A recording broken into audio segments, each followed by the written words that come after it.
आज का हमारा टॉपिक है problem on stochastic process. Stochastic process ऐसे एक्सपेरिमेंट्स को कहा जाता है जो एक से ज़्यादा सब एक्सपेरिमेंट्स में या स्टेजेस में कंप्लीट होता है। तो आज हम स्टोकेस्टिक प्रोसेस से रिलेटेड एक प्रॉब्लम को सॉल्व करेंगे। प्रॉब्लम है when Harry met Sally they decided to see a movie. They could go to either of two theater complexes, one uptown showing films A, B and X and another downtown showing films A and B। यानी Harry और सैली ने एक movie देखनी है तो उनके पास दो options हैं कि या तो वो अपटाउन चले जाएं या डाउनटाउन चले जाएं। अपटाउन में उनके पास जो मूवीज़ की ऑप्शन है वो है A, B और X, और डाउनटाउन में जो मूवीज़ हैं वो हैं A और B। They decide to flip a fair coin to pick a complex। तो वो एक कॉइन फ्लिप करते हैं किसी एक थिएटर कॉम्प्लेक्स को पिक करने के लिए। A head is up down, यानी अगर हेड आया तो इसका मतलब है कि वो अप डाउन जाएंगे, और अगर टेल आया तो वो डाउन टाउन जाएंगे। आफ्टर पिकिंग अ कॉम्प्लेक्स, उसके बाद they roll a fair die to select a movie. उसके बाद वो फेयर डाई रोल करते हैं मूवी सिलेक्ट करने के लिए।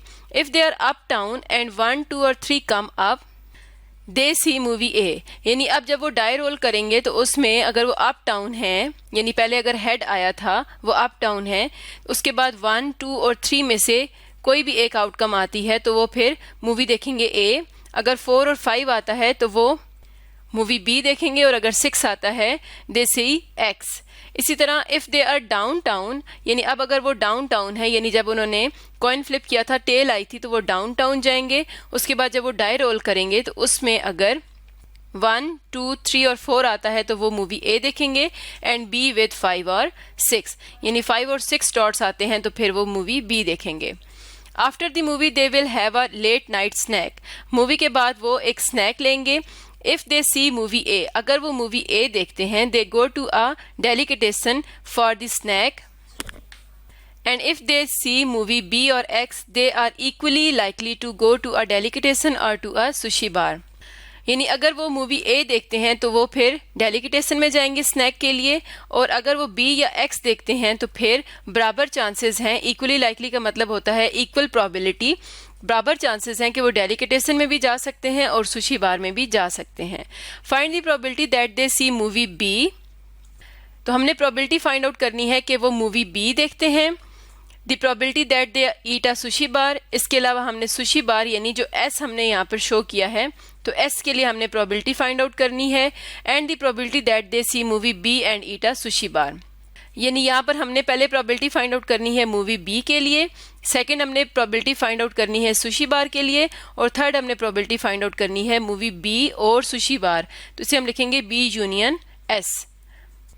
And the probability that they see movie B and eat a sushi bar. तो इस प्रॉब्लम में जो फर्स्ट स्टेज है वो ये शो करता है कि हमने एक फेयर कॉइन को फ्लिप करना है। अगर हेड आता है तो हमने अप टाउन, और अगर टेल आता है तो हमने डाउन टाउन को सिलेक्ट करना है। उसके बाद हमने एक फेयर डाई को रोल करना है जिससे हम मूवीज़ को सिलेक्ट करेंगे। तो सबसे पहले अगर हम इस एक्सपेरिमेंट को स्टार्ट करते हैं और एक ट्री डायग्राम की मदद से इसे समझने की कोशिश करते हैं, तो हम यहाँ पर लिखेंगे स्टार्ट। जो फर्स्ट स्टेप है उसमें हमने क्या करना है, एक कॉइन को फ्लिप करना है। जब हम कॉइन को फ्लिप करते हैं तो हमारे पास दो आउटकम्स होती हैं। इसका मतलब है कि स्टार्ट में हमारे पास 2 आउटकम्स होंगी, जिसमें से एक हेड होगा जिसमें हम लिखेंगे यू, यानी अप टाउन के लिए हेड है और डाउन टाउन के लिए टेल है, तो उसके लिए हम लिखेंगे डी। यहाँ पर हम साथ साथ अगर इनकी प्रोबेबिलिटीज लिखते हैं तो जब भी हम एक कॉइन को फ्लिप करते हैं तो उसकी दोनों आउटकम्स जो होती हैं वो इक्वली लाइकली होती हैं, यानी दोनों की प्रोबेबिलिटी सेम होती है। तो अप टाउन की प्रोबेबिलिटी भी 1/2 होगी और डाउन टाउन की प्रोबेबिलिटी भी 1/2 होगी। अब हम यहाँ से मूव करते हैं स्टेप 2 की तरफ। तो स्टेप 2 में हमने फेयर डाई को रोल करना है, और यहाँ पर यह कहा गया है कि अगर अप डाउन है और 1, 2 और 3 आ जाता है तो उस केस में मूवी ए है, अगर 4 और 5 आता है तो मूवी बी है, और अगर 6 आता है तो मूवी एक्स है। तो अब हम अप डाउन के लिए इस एक्सपेरिमेंट का सेकेंड स्टेप कंप्लीट करेंगे। पहले जो इसके पॉसिबल रिजल्ट्स हैं हम वो लिख लेते हैं। तो इसके पॉसिबल रिजल्ट्स 3 हैं, ए, बी और एक्स। तो यहाँ पर हम लिखते हैं ए, बी और एक्स। अब हम यहाँ पर देखते हैं कि ए आने के लिए प्रोबेबिलिटी किस तरह से फाइंड करनी है। तो अगर डाई पे 1, 2 और 3 आ जाए तो हम मूवी ए की तरफ जाएंगे। तो 1, 2 और 3 आने की प्रोबेबिलिटीज क्या हैं? एक 1 है, 2 और 3। 1 आने की प्रोबेबिलिटी है 1/6, क्योंकि जो डाई हम रोल करते हैं उसमें टोटल आउटकम 6 होती हैं और हर इवेंट की या हर आउटकम के लिए हम प्रोबेबिलिटी 1/6 लिखेंगे। 2 आने की प्रोबेबिलिटी भी 1/6 है, इसी तरह 3 आने की प्रोबेबिलिटी भी 1/6 है। इन तीनों प्रोबेबिलिटीज को जब हम ऐड करेंगे तो मूवी ए की प्रोबेबिलिटी आ जाएगी। तो इन्हें ऐड करने से हमारे पास आ जाता है 3/6, जो कि इक्वल है 1/2 के। इसका मतलब है कि मूवी ए की जो प्रोबेबिलिटी बनती है वो यहाँ पर बनती है 1/2। और अगर 4 और 5 में से कोई आता है तो हम मूवी बी की तरफ जाएंगे। तो 4 की प्रोबेबिलिटी भी 1/6 होगी और 5 की प्रोबेबिलिटी भी 1/6 है। इन्हें जब हम ऐड करेंगे तो ये आ जाएगा 2/6, जो कि इक्वल है 1/3 के। तो मूवी बी के लिए अगर अप डाउन है तो इसकी प्रोबेबिलिटी बनती है 1/3। इसी तरह अगर हम x को देखें तो इसके लिए 6 है, तो 6 की प्रोबेबिलिटी 1/6 होगी। तो यहाँ पर हम लिखेंगे 1/6। तो यहाँ पर हमने लिख दिया 1/6। नेक्स्ट है, if they are downtown they see A with 1, 2, 3 और 4 एंड बी विद 5 और 6। तो अगर वो डाउन टाउन है तो यहाँ पर इसके लिए 2 हमारे पास आउटकम्स आती हैं, एक ए और दूसरी आती है बी। ए के लिए जो नंबर्स हैं वो 1, 2, 3 और 4 हैं और इन चारों की प्रोबेबिलिटी 1/6 है। तो ये हमारे पास बन जाएगा 4/6, जो कि इक्वल आता है 2/3 के। इसका मतलब है कि ए की जो प्रोबेबिलिटी होगी वो होगी 2/3। और अगर हम बी को देखें तो बी के लिए 5 और 6 है, तो 5 और 6 में हमारे पास आ जाता है दोनों की प्रोबेबिलिटी 1/6, 1/6। तो ये बनता है 2/6, जो कि इक्वल है 1/3 के। तो यहाँ पर हम लिखेंगे 1/3। अब इस एक्सपेरिमेंट का नेक्स्ट जो स्टेप है उसमें हमने क्या करना है, यहाँ पर है after the movie they will have a late night snack. If they see movie A they go to a delicatessen DE for the snack and if they see movie B or X, तो उसके लिए डेलिकेटेसन और sushi बार दोनों की probabilities जो है वो equally likely होंगी। इसका मतलब है कि अगर वो मूवी ए देखते हैं तो वो DE के लिए जाएंगे। इसका मतलब है कि ए के बाद उनके पास एक ही ऑप्शन है DE। तो यहाँ पर भी हम DE लिखेंगे और यहाँ पर भी DE लिखेंगे। इसमें 2 ऑप्शंस नहीं है, तो इसका मतलब है कि इसकी प्रोबेबिलिटी होगी 1। यहाँ पर भी हम लिख देते हैं 1। नेक्स्ट है B। तो B और X में वो DE और S में से किसी एक में जा सकते हैं। तो यहाँ पर इनके जो रिजल्ट्स होंगे पॉसिबल वो 2 हो जाएंगे, एक DE और दूसरा हो जाएगा S। इसी तरह X के केस में भी 2 हमारे पास रिजल्ट्स आ जाएंगे, DE और दूसरा आ जाएगा S। अब इनकी प्रोबेबिलिटीज देख लेते हैं। तो दोनों के लिए वो इक्वली लाइकली हैं। इसका मतलब है इन दोनों की प्रोबेबिलिटीज आ जाएंगी 1/2, 1/2। यहाँ पर भी हम 1/2 लिखेंगे और यहाँ पर भी 1/2 और 1/2। इसी तरह यहाँ पर भी मूवी जो B है उसके बाद इनके पास 2 ऑप्शंस हैं, DE या S। तो यहाँ पर भी हम प्रोबेबिलिटीज लिखेंगे 1/2, 1/2। तो इस तरह से हमने इस ट्री डायग्राम को कंप्लीट कर लिया। यहाँ पर इसकी हम आउटकम या पाथ लिखना चाहें तो हम लिख सकते हैं। तो फर्स्ट जो आउटकम है उसका पाथ हम लिखेंगे UADE। तो यहाँ पर हम लिखते हैं UADE। नेक्स्ट आउटकम का पाथ है UBDE, UBDE। नेक्स्ट है UBS, UBS। उसके बाद है UXDE, तो हम लिखेंगे UXDE। और उसके बाद है UXS, UXS। नेक्स्ट है DADE, तो हम यहाँ पर लिखेंगे DADE। नेक्स्ट है DBDE, DBDE। और लास्ट है DBS। तो ये हमने तमाम आउटकम्स को यहाँ पर लिख लिया। अब हम इनकी प्रोबेबिलिटी लिखेंगे।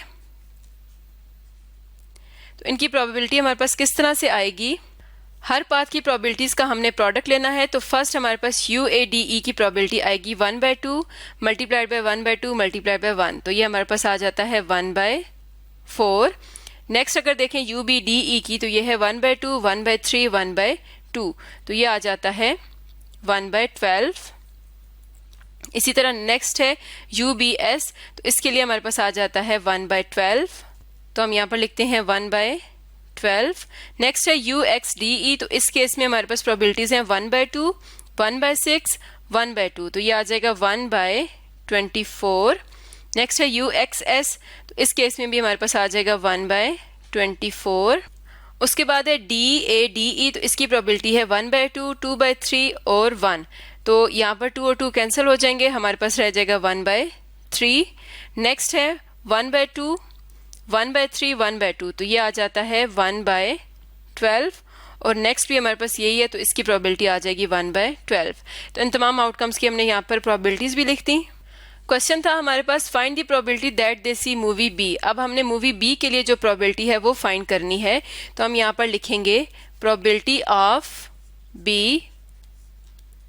तो हम इन आउटकम्स में देखेंगे कि बी कहाँ कहाँ पर है, तो यहाँ पर बी, इस आउटकम में भी बी है और इन दोनों में, तो इन सब की जो प्रोबेबिलिटीज हैं वो आ रही हैं 1/12, 1/12, 1/12 और 1/12।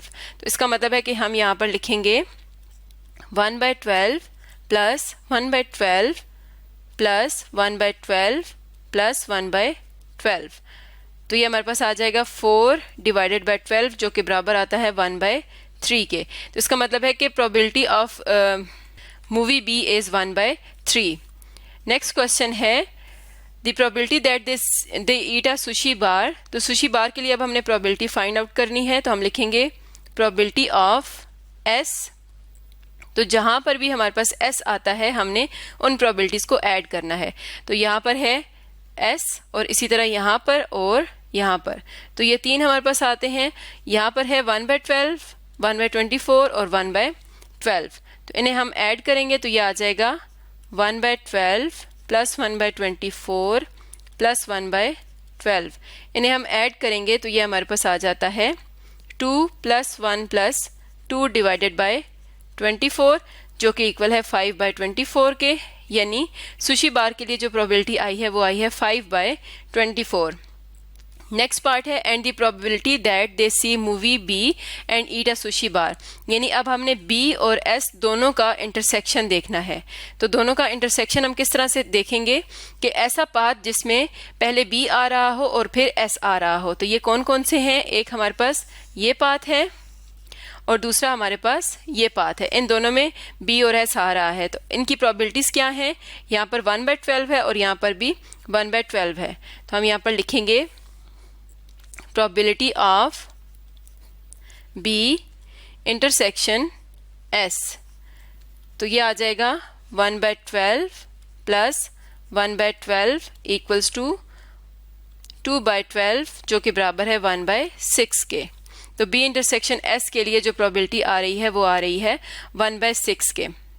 यहाँ से हम देख सकते हैं कि ये जो इवेंट्स हैं प्रोबेबिलिटी ऑफ B और S, ये दोनों इवेंट्स आपस में इंडिपेंडेंट नहीं हैं, इसीलिए अगर हम इनका डायरेक्ट प्रोडक्ट लेते हैं तो 1/3 को अगर मल्टीप्लाई किया जाए 5/24 से तो ये इक्वल नहीं आता 1/6 के।